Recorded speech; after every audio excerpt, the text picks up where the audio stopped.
വിശുദ്ധ കുരിശിൻ്റെ അടയാളത്താൽ ഞങ്ങളുടെ ശത്രുക്കളിൽ നിന്ന് ഞങ്ങളെ രക്ഷിക്കണമേ. ഞങ്ങളുടെ തമ്പുരാനെ, പിതാവിൻ്റെയും പുത്രൻ്റെയും പരിശുദ്ധാത്മാവിൻ്റെയും നാമത്തിൽ ആമേൻ. ഇസ്രായേലിൻ്റെ 14-ാം രാജാവായി ഭരിച്ചിരുന്ന സക്കറിയായും കർത്താവിനെതിരെ പാപം ചെയ്തു. അവൻ 6 മാസം മാത്രമേ ഭരിച്ചുള്ളൂ.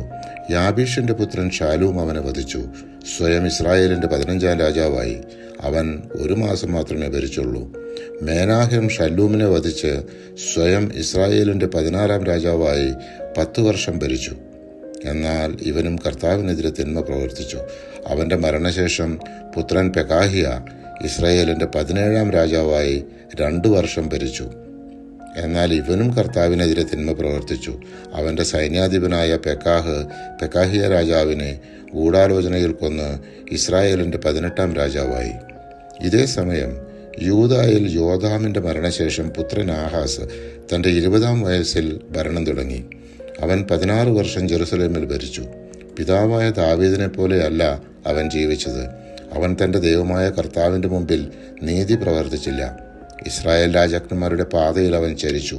കർത്താവ് ഇസ്രായേൽ ജനത്തിൻ്റെ മുമ്പിൽ നിന്ന് ഉച്ചാടനം ചെയ്ത ജനതകളുടെ മ്ലേച്ഛമായ ആചാരമനുസരിച്ച് അവൻ സ്വന്തം പുത്രനെ ബലി അർപ്പിക്കുക പോലും ചെയ്തു. അക്കാലത്ത് ഏദോം രാജാവ് ഏലാത്ത് വീണ്ടെടുത്ത് ഏദോമിനോട് ചേർക്കുകയും ഏലാത്തിൽ നിന്ന് യൂദാ ജനത്തെ ഓടിച്ചു കളയുകയും ചെയ്തു. ഏദോമ്യർ ഏലാത്തിൽ വന്നു. ആഹാസ് ദൂതന്മാരെ അയച്ച് അസ്രിയ രാജാവിനോട് തന്നെ ആക്രമിക്കുന്ന സിറിയ രാജാവിനെയും ഇസ്രായേൽ രാജാവിൻ്റെയും കൈകളിൽ നിന്ന് രക്ഷിക്കണമെന്ന് അപേക്ഷിച്ചു. ആഹാസ് ദേവാലയത്തിലെ സ്വർണവും വെള്ളിയും കൊട്ടാരത്തിലെ നിധികളും അസ്രിയ രാജാവിന് സമ്മാനമായി അയച്ചു. അസ്രിയ രാജാവ് അപേക്ഷ സ്വീകരിച്ചു.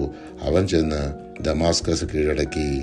പരിശുദ്ധാത്മാവെ, തിരുവചനത്തിൻ്റെ അനന്തശക്തിയാൽ ആത്മാവിൻ്റെ ബലങ്ങളും താലങ്ങളും നൽകി തീഷ്ണതയിൽ ഞങ്ങളെ ജ്വലിപ്പിക്കണമേ. ആമേൻ.